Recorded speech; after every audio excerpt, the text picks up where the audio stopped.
MC company. नमस्कार मोठी मंडळी. नव्या दिवसाची नवी सुरुवात कशी मस्त एनर्जेटिक व्हायला पाहिजे नाही का.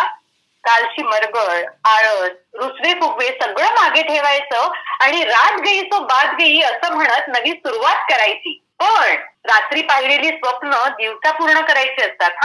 हे विसरायचं नाही. निदान त्या स्वप्नांच्या दिशेने ध्येयाकडे एक पाऊल उचलायचं आपल्या कृतीतून. आणि हो, त्यासाठी दिवसाचं परफेक्ट प्लॅनिंगही हवं. म्हणूनच तर तुमच्या अभ्यासाचंही परफेक्ट प्लॅनिंग घेऊन मी आरजे रेश्मा आणि स्मिती ब्रीद आलोय आपल्या शाळेबाहेरच्या शाळेत.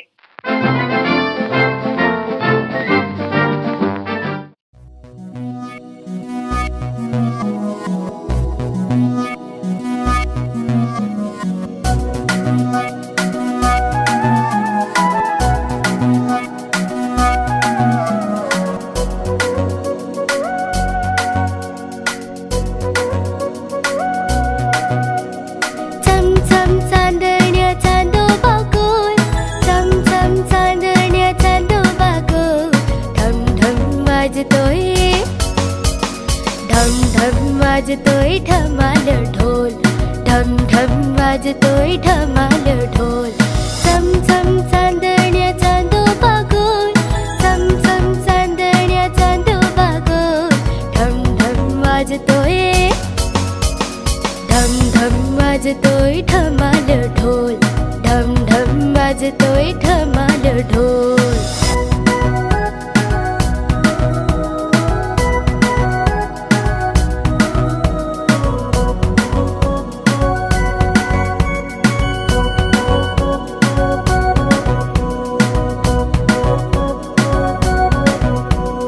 मिच मिच मिचकावले चांदण्यानी डोळे, मिच मिच मिचकावले चांदण्यानी डोळे. काळ काळ आकाशात चांदोबा खेळे, चांदोबा खेळे. मिच मिच मिचकावले चांदण्यानी डोळे, मिच मिच मिचकावले चांदण्यानी डोळे. काळ काळ आकाशात चांदोबा खेळे, चांदोबा खेळे. चम चम चांदण्या चांदोबा गोल, चम चम चांदण्या चांदोबा गोल. ढम ढम वाजतोय, ढम ढम वाजतोय धमाल ढोल, ढम ढम वाजतोय धमाल ढोल.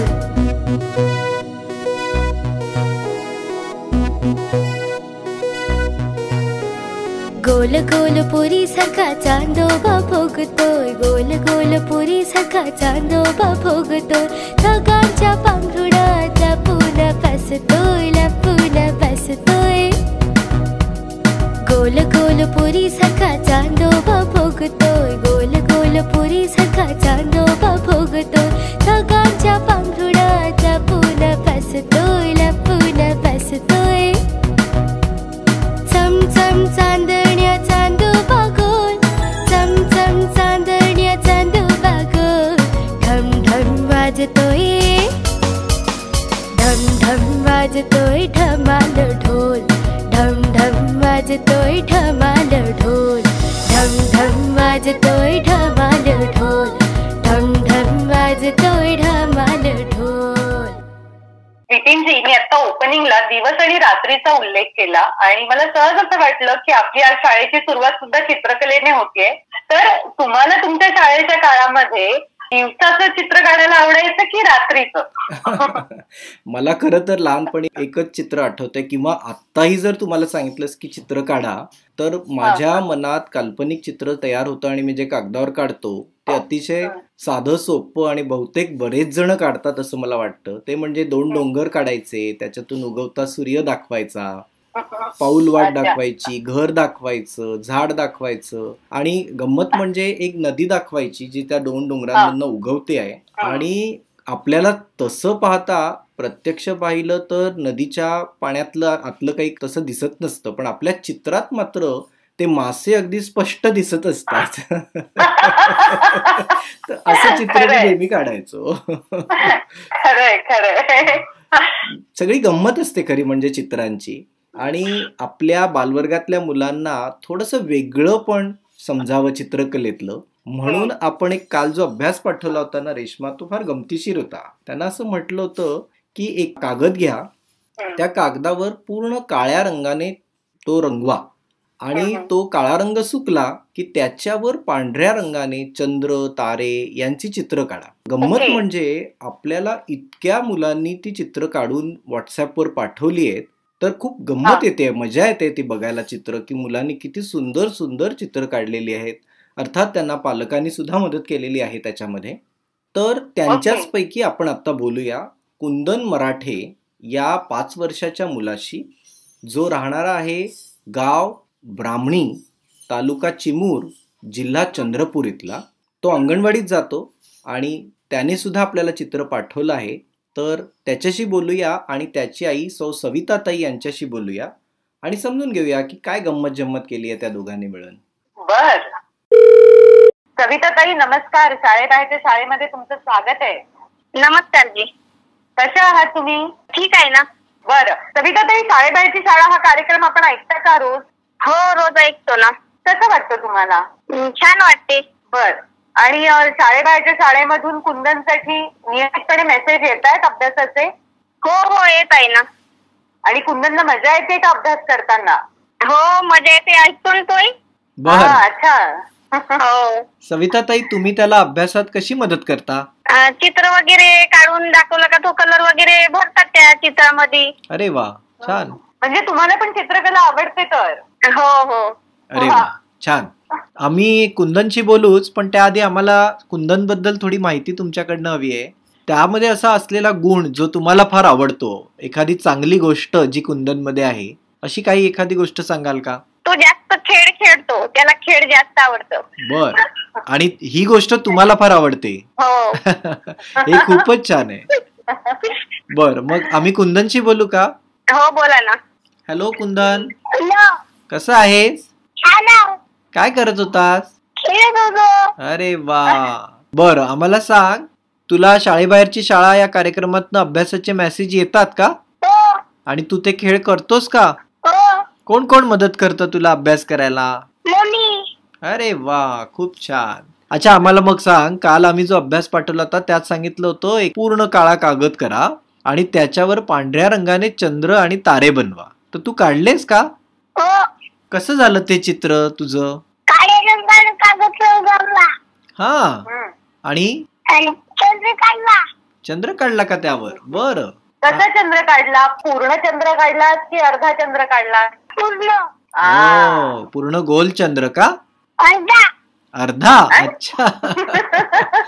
छान. अच्छा, आकाशामध्ये खरोखरचा चंद्र छोटा आणि मोठा होतो ना? हो. तू पाहतोस का तो? हो. बर, वा, छान. मग चांदोमामाचं तुला गाणं येतं का बोलता? ना. बर. पावसात येते. हा, पण मी तुला आता चांदोमामाचं एक गाणं सांगतो, ते तू माझ्या बरोबर म्हणशील का? हो. बर, मग म्हण. चांदोमामा भागलास का? चांदू मामा भागलास का? लिंबोणीच्या झाडामागे लपलास का? लिंबुनीच्या झाडामागे लपलास का? लिंबोणीचे झाड करवंदी, लिंबुनीची झाड करवंदी, मामाचा वाडा चिरेबंदी. मामाच्या वाडा चिरेबंदी. हा, व्हेरी गुड. मस्त. खूप छान बोललास. कुंदन, तुला चित्र काढायला फार आवडतात ना? हो. बर, मग कसली कसली चित्र काढतोस तू? ससा. ससा. तसा. अरे वा, खूप छान. बॅट बॉल पण? हो. हा, तुला क्रिकेट खेळायला आवडतं का? आणि हो. बर, बर. छान. खेळत राहा असाच तू. आईला पण आवडतं ना तू खेळायला जातो ते? हो. बर, छान वाटलं तुझ्याशी बोलून आणि तुझ्या आईशी पण बोलून. थोडा अभ्यास कर आणि थोडा खेळ. ओके? हो. बर, bye bye. Bye bye. Bye bye. नितीनजी, कुंदननी चित्र खरंच सुरेख काढलेलो आणि इतर मुलांनी पाठवलेली चित्र खूप सुंदर आहेत. हो ना. आणि खरं तर म्हणजे लहानपणी मी जेव्हा चित्र काढायचो रेश्मा, तेव्हा एक छोटीशी अडचण मला नेहमी यायची आणि अजूनही येते. मी निसर्गाचं चित्र, वस्तूंचं चित्र, आसपासच्या गोष्टींची चित्र सहज काढू शकत असे, पण माणसाचं चित्र आणि विशेषतः त्याने घातलेल्या कपड्यांचं चित्र काढणं माझ्यासाठी फार कठीण असायचं. Right right right. आणि खरं तर आपण ऋतू कसे दाखवायचे हा सुद्धा प्रश्न असायचा. म्हणजे पाऊस एक वेळ दाखवू शकतो, पण हिवाळा कसा बरं दाखवणार? तर मग त्यासाठी स्वेटर दाखवणं गरजेचं होतं, पण ते कपडे तरी कसे आपण चित्र काढणार, नाही का? हो ना. आणि म्हणजे वेगवेगळ्या ऋतूमध्ये आपण वेगवेगळे कपडे घालतो. म्हणजे उन्हाळा असेल तर सुती कपडे, पातळ कपडे आपण घालतो. त्यानंतर पावसाळा असेल तर रेनकोट, छत्री असे कपडे घालावे लागतात. शिवाय आपण हिवाळा असेल तर लोकरीचे स्वेटर वगैरे असे जाड कपडे घालतो. तर वेगवेगळे कपडे वेगवेगळ्या वस्तूंपासून तयार होतात, वेगवेगळ्या गोष्टींपासून तयार होतात. तर आपण जो आपल्या 3री ते 5वीच्या मुलांना काल अभ्यास पाठवला होता तो असाच होता रेश्मा, की कोणते कपडे नेमके कशापासून तयार होतात याची माहिती गोळा करा, असं त्यांना आपण काल सांगितलं होतं. तर त्याच संदर्भात आपण आता ही थोडी आणखीन माहिती समजून घेऊया. ओके.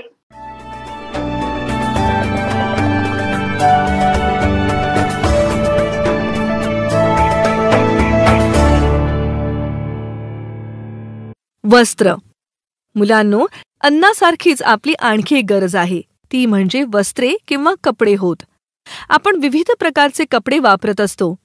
हे कपडे अनेक गोष्टींपासून बनतात. कापूस, लोकर इत्यादींपासून सूत काढून कापड विणतात. वस्त्रे कशी बनवली जातात याची माहिती आपण या पाठात घेणार आहोत. करून पहा. मुलांनो, एक कापड घ्या आणि ते भिंगाखाली धरून त्याचे निरीक्षण करा. सांगा, तुम्हाला काय दिसते? धागे एकमेकात गुंफून कापड तयार केले आहे. लांब धागे उभे आडवे गुंफून एकत्र विणल्यावर कापड तयार होते. लांब धागे कापसापासून तयार होतात. हे आपल्याला भिंगाखालच्या कापडावरून लक्षात येते. अगदी बरोबर. मुलांनो, आता तुमच्या समोर आहे ते धान्याचे पोते. त्याचे बारकाईने निरीक्षण करून सांगा ते कशा प्रकारे बनले आहे. बाई, अनेक सुतळ्या एकमेकात गुंफून धान्याचे पोते तयार केले आहे. बरोबर मुलांनो. तुम्हाला प्रत्यक्ष निरीक्षण करून कापड कसे असते हे पाहायचे असेल तर तुम्ही तुमच्या परिसरात असलेल्या शिंप्याकडे म्हणजेच टेलरकडे जा. शिंपी कपडे शिवत असताना त्याला नको असलेले कापड घ्या. त्या कापडाचे निरीक्षण करा. त्या कापडाच्या कडेला तुम्हाला काय दिसते ते पहा. मुलांनो, तुम्ही तुमचे निरीक्षण वहीत लिहून ठेवा. ते कापड बघितल्यानंतर तुमच्या लक्षात येईल की धागे एकमेकांत गुंफून कापड किंवा वस्त्र तयार होते. धागा एकमेकात गुंफणे म्हणजेच विणणे होय. बाई, पण कापड तयार करण्यासाठीचा लांब धागा कुठून येतो? मुलांनो, छान प्रश्न विचारलात. त्याचे उत्तर तुम्हाला मी सांगितलेल्या प्रयोगातून मिळेल. आपण तो प्रयोग करून बघू. हा प्रयोग तुम्ही तुमच्या घरी करायचा आहे व त्याची नोंद वहीत करायची आहे. प्रथम कापूस घ्या. तो कापूस जेवढा लांब करता येईल तेवढा करा. त्यानंतर आपण घरातील दिव्यासाठी जशी वात करतो तसा तो कापूस तळहातावर घेऊन एका बाजूकडे मळा. तुम्हाला दिसेल की कापसाची लांब वात तयार झाली आहे. असाच कापसापासून धागा बनविला जातो. पूर्वी कापसापासून सूत तयार करण्यासाठी चरखा वापरत असत.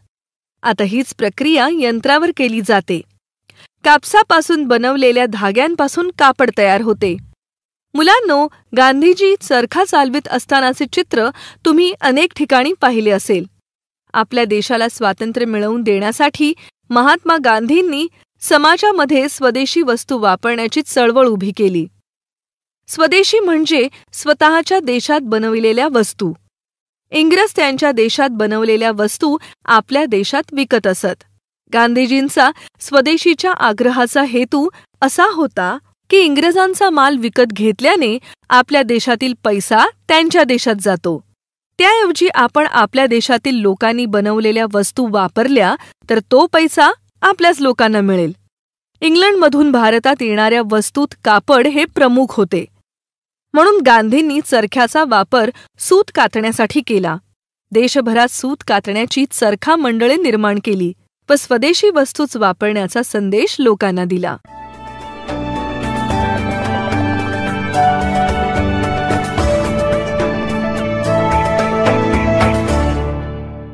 कपड्यांविषयी छान माहिती मिळाली. आणि मित्रांनो, आता आपण अमृताताईंच्या आवाजाची अजून एक छानशी गोष्ट ऐकूयात.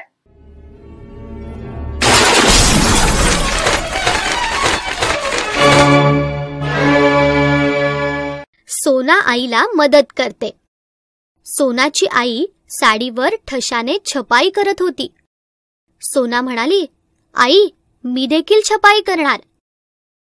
आईनं सोनाला कापड आणि रंग दिला. छपाईचं कापड, रंग यांनी खोली भरून गेली होती. आई म्हणाली, सोना, तू बाहेर बसून छपाई करशील का? माझ्या छपाईचा आवाज लक्षपूर्वक ऐक हं. सोना बाहेर येऊन बसली. जेव्हा आईच्या खोलीत शांतता असे तेव्हा आई ठशाला व्यवस्थित रंग लावतेय हे सोनाच्या लक्षात येई. तेव्हा तीही ठशाला रंग लावित असे. जेव्हा ठप असा आवाज येई तेव्हा सोनाही आपला ठसा कापडावर उमटवत असे. शांतता, ठप, शांतता, ठप. आई आणि सोना बरोबरच काम करू लागल्या. पण मधूनच एक बारीक आवाज येई. छन छन छन. तो आवाज ऐकून सोना हसू लागे. थोड्या वेळानं आईनं आवाज दिला, सोना, तू माझ्या किल्ल्या पाहिल्यास का? मला कुठे सापडतच नाहीयेत. सोना आईच्या जवळ गेली. तिनं आईच्या कमरेला पकडलं. हे काय सोना? आई वैतागली. मला कपाटातून रंग काढायचे आहेत. किल्ल्या शोध. सोनानं आईच्या कमरेला खोसलेली ओढणी बाहेर काढली. छन छन. ओढणीला बांधलेल्या किल्ल्यांचा आवाज झाला. छुन छुन. अरे, तू कसं काय ओळखलंस? आई आश्चर्यचकित झाली. आई, मी नीट ऐकत होते. सोना हसली. शांतता, ठप, छन. शांतता, ठप, छन. आई कौतुकानं म्हणाली, हुशार माझी सोनाती. किती छान होती सोनाची गोष्ट. आणि त्या सोनाला आईच्या कामाचं किती कौतुक. शिवाय तिने तो प्रयत्नही केला. हो ना. आणि रेश्मा, असंच आपण आपल्या घरातल्या वेगवेगळ्या सदस्यांचे चांगले गुण घेतले पाहिजेत. म्हणजे आपल्या कुटुंबामध्ये किंवा आसपास असलेल्या सर्व मित्रमैत्रिणी, मोठी मंडळी यांच्यामध्ये जे जे चांगले गुण आहेत ते आपण आत्मसात केले पाहिजेत. म्हणून 6वी ते 8वीच्या विद्यार्थ्यांना आपण काल जो अभ्यास पाठवला होता रेश्मा, त्यात असं म्हटलं होतं की तुमच्या घरातील सदस्यांचे चांगले गुण आम्हाला इंग्रजीत सांगा. अच्छा. तर हा अभ्यास 6वी ते 8वीच्या बऱ्याच मुलांनी केलाय. त्यांच्यापैकी आपण आता बोलणार आहोत कार्तिक बोंडे या इयत्ता 8वीतल्या मुलाशी, जो राहणारा आहे गाव शेलू बोंडे, तालुका मूर्तिजापूर, जिल्हा अकोला इथला. त्याच्याशी बोलूया आणि त्याची आई वर्षाताई यांच्याशी सुद्धा बोलूया आणि समजून घेऊया की कार्तिकने नेमके कोणते गुण हेरले आहेत आपल्या घरातल्या सदस्यांचे आणि तो आपल्याला इंग्रजीतून त्याबद्दल नेमकं काय सांगतोय. ओके, चालेल. नमस्कार. हा, नमस्कार सर. आम्ही शाळेबाहेरची शाळा या रेडिओ कार्यक्रमातून बोलतोय. हा. आणि तुम्ही शाळेबाहेरची शाळा हा रेडिओ कार्यक्रम ऐकता का? हो, ऐकतो सर. आमच्या इथे झालंय ना ते कार्यक्रम. बर. आणि तुमच्या गावाचं नाव काय आहे? आमच्या गावाचं नाव शेलू बोंडे. शेलू बोंडे. अच्छा. हा, नाही, शेलू बोंडे म्हणतात तसं शेलू नजीक आहे, पण इथे बोंडे खूप आहे ना. बरोबर. त्यामुळे बोंडेच पडले. अच्छा, छान नाव आहे. हा, म्हणजे आमच्या तोंडात पण बोंडे, आम्ही बोंडेच आहे ना. हो हो, तुमचं आडनाव पण बोंडे आहे ना? हा. आणि तुमचं नाव काय आहे? माझं नाव वर्षा नितीनराव बोंडे. बर बर. Okay okay. वर्षाताई, हा कार्तिकचा अभ्यास नेमका कसा सुरू आहे आता? अभ्यास तसा चांगला चालू आहे. करतो तो, रोज करतो अभ्यास. बर. आणि शाळेमधून त्याला अभ्यासाचे मेसेज वगैरे येतात? हो, शाळेमधून येतात ना. आणि तुम्ही रेडिओ कार्यक्रम पण ऐकता? शाळेबाहेरची शाळा रेडिओ कार्यक्रम. हा हा, तो कार्यक्रम ऐकलाय मी रेडिओ. म्हणजे गावात झाला होता की नाही आमच्या. हा हा, बरोबर. अगं चॅनल वाले आले होते वगैरे ते. बर. मग कार्तिकशी आम्ही बोलू शकतो का? हा, बोल ना सर. इथेच आहे. नमस्कार सर. नमस्कार कार्तिक, कसा आहेस? छान आहे सर. आणि काय करत होतास? सर अभ्यास करत होतो. बर. अच्छा, आम्हाला आधी सर्वात पहिलं सांग, तुझ्या शाळेचं नाव काय? Saint Anne's high school Murtijapur. बर. आणि शाळा तुझी गावापासून किती लांब आहे? 11 किलोमीटर. मग कसं जातोस तू? अपडाऊन करतो स्कूल बसने. अच्छा, बर. आणि आम्हाला सांग, आम्ही जो काल अभ्यास पाठवला होता तुला, असे अभ्यास तुला जे आम्ही पाठवतो त्याबद्दल तुला काय वाटतं? त्या सर खूप छान वाटते सर. म्हणजे अभ्यास आमचा कोरोनाच्या पण याच्यात सुरू आहे सर आमचा. बरोबर, हम्म. छान. कार्तिक, सध्या तू शाळेत जात नाहीये, तुला घरीच राहून अभ्यास करावा लागतोय. कसं वाटतंय रे तुला सध्या? खूप छान वाटते सर मॅडम. तू शाळेला मिस नाही करत आहेस मग? शाळेला तर मी मिस करतच आहे मॅडम, पण ह्याच्यात पण चांगलं वाटतं. वा, छान, मस्त. मग आम्हाला सांग, आम्ही जो तुला काल अभ्यास पाठवला होता त्यात म्हटलं होतं की तुमच्या घरातील जे सदस्य आहेत त्यांचे चांगले गुण तू आम्हाला सांग, पण ते सांगण्याची अट अशी आहे की ते आम्हाला तू इंग्रजीतनं पण सांग. हो. बर, मग काय सांगणार आहेस? पहिले मी सर आईचं सांगणार आहे. हा, my mom is very good cook. Okay. आता बाबाचे, my dad is hard working. बर. आता बहिणीचे सांगणार आहे sir, my sister is intelligent. Okay. बस. आणि तुझं? माझं, I am a good student. Very good, छान. कार्तिक, आणि तुम्ही 4 जण आहात का कुटुंबात? हो. छान. आणि तुझी ताई छोटी आहे की लहान आहे तुझ्यापेक्षा? नाही, मोठी आहे. मोठी आहे. मग ती तुला अभ्यासात मदत करते का? हो. आणि तुमची भांडणं होतात का? नाही. तुम्ही भांडत नाही आपसात? भांडतात. हा, थोडी भांडतातच भावंड म्हटलं की, नाही का? हो. ती जास्त भांडखोर आहे की तू जास्त भांडखोर आहेस? मी. किती प्रामाणिक आहेस. कार्तिक, तुझ्या बेस्ट फ्रेंडचा एखादा गुण सांग. किती बेस्ट फ्रेंड आहेत तुला? मला तर एकच आहे. हा, त्याचं नाव सांग आणि त्याच्याबद्दलचा एक गुण पण सांग. त्याचं नाव ओम संतोष बोंडे. तो खूप अभ्यास करतो माझ्यापेक्षा. वा, व्हेरी गुड. आणि तू आम्हाला काहीतरी वाचून दाखवशील का? एखादं पुस्तकातलं काही पॅराग्राफ वगैरे वाचून दाखवू शकतोस का? बरं सर, हिंदीतलं वाचून टाकू. हा, छान. मला पण आवडेल हिंदीतलं वाचलंस तर. वाचा रे वाचा तुम्ही रोज मुलांनो, होणार हुशार तुम्ही, वाचा मुलांनो. कोणता धडा वाचतोयस तू? गीत. बर. सर, आमच्या 8वीतला धडा आहे सर, हिंदीचा दुसरा. मेरे बेटे ने हमेशा की तरह उस रात भी कहानी सुनाने का अनुरोध किया. मैं काफी थका हुआ था. इस पर दूरदर्शन से टेलीकास्ट होने वाली खबरों में मन और मस्तिष्क और भी बोझिल कर दिया. लगता था पूरी दुनिया बारूद के ढेर पर बैठी है. एक जरा माचिस दिखाने की देर है बस. क्या इंसान पूर्ण अधिकार की ओर लौट रहा है? मन बेचैन और मस्तिष्क परांगंदा था और मैंने बेटे को पुचकारते हुए कहा, आज नहीं बेटा, आज पापा बहुत थक गए हैं. हम तुम्हें कल सुनाएंगे एक अच्छी कहानी. बेटे की जिद के आगे मैंने थक कर हार कर कहा, ठीक है, हम कहानी सुनाएंगे, मगर तुम बीच में कोई प्रश्न नहीं पूछूंगा. उसने हामी भरी. पुराने जमाने की बात है. मैंने कहानी शुरू की. कितनी पुरानी, वह बीच में बोल पड़ा, ओह, मैंने कहा था ना तुम कोई सवाल नहीं पूछोगे. ओह सॉरी पापा. उसने कसम खाते हुए क्षमा मांगी. वैसे बात बहुत पुरानी भी नहीं है.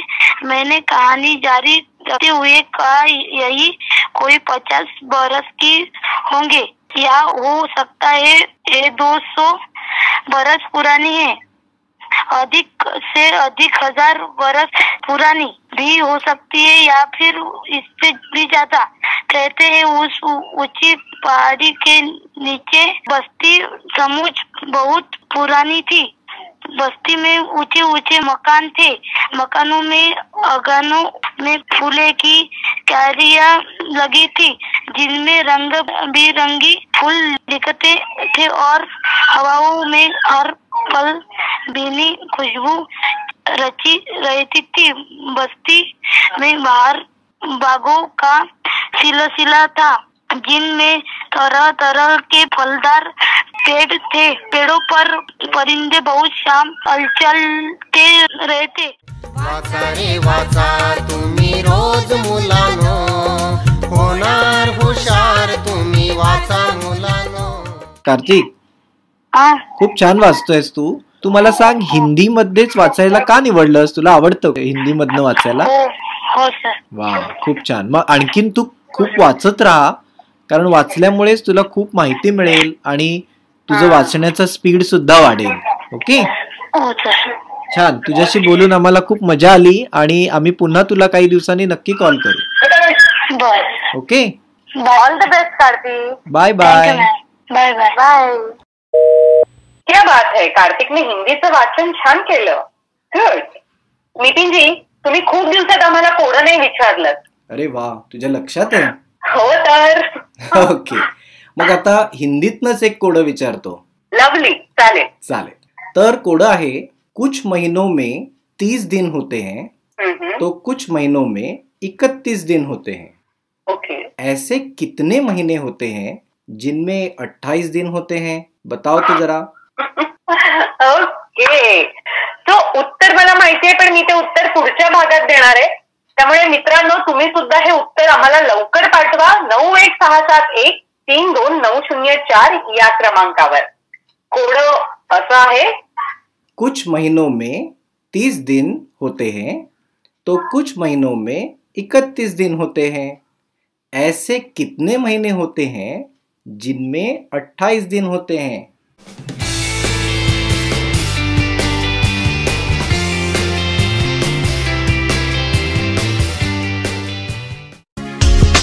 बे एक बे, बे दुने चार, बे त्रिक सहा, बे चौक आठ, बे पंचे 10, बे सक 12, बे साती 14, बे आठी 16, बे 9 18, बे 10 20, बे 10 20, बे 10 20.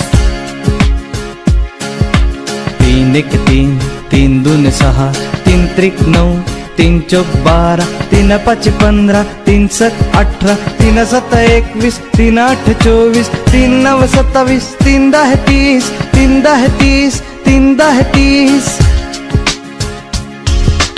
4 एक 4, 4 दुने 8, 4 त्रिक 12, 4 चौक 16, 4 पंचे 20, 4 सक 24, 4 7 28, 4 8 32, 4 9 36, 4 10 40, 4 10 40, 4 10 40.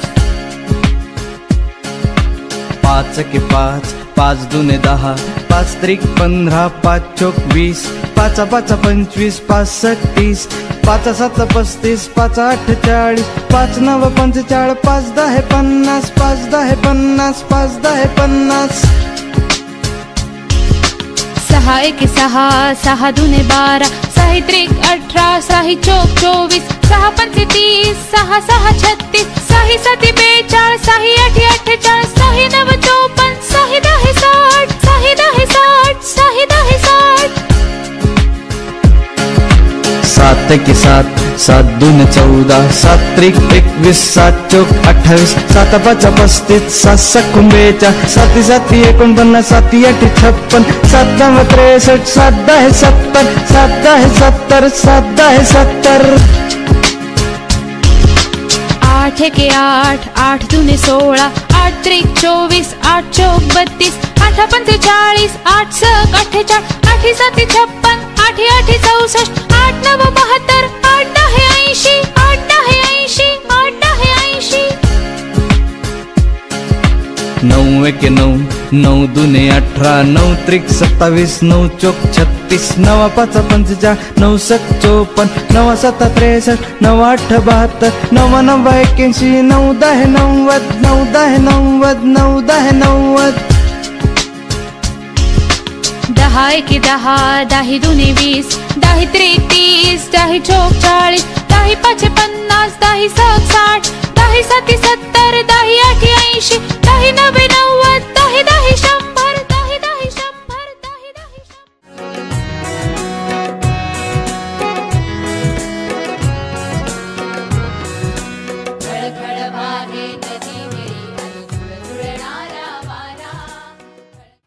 ओके. तो फ्रेंड्स, प्रत्येक ऋतूचं वैशिष्ट्य असतं, तसंच प्रत्येक दिवसाचं, प्रत्येक माणसाचं, विषयांचं वैशिष्ट्य असतं.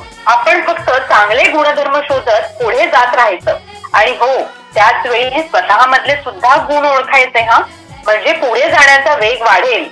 आता मात्र ब्रेक घेऊ, इथेच थांबू, पुढल्या भागात भेटू. तुमचा अभ्यास असाच सुरू राहू दे. थोडा अभ्यास, थोडी मस्ती करत राहा. काळजी घ्या. Bye bye. नमस्कार.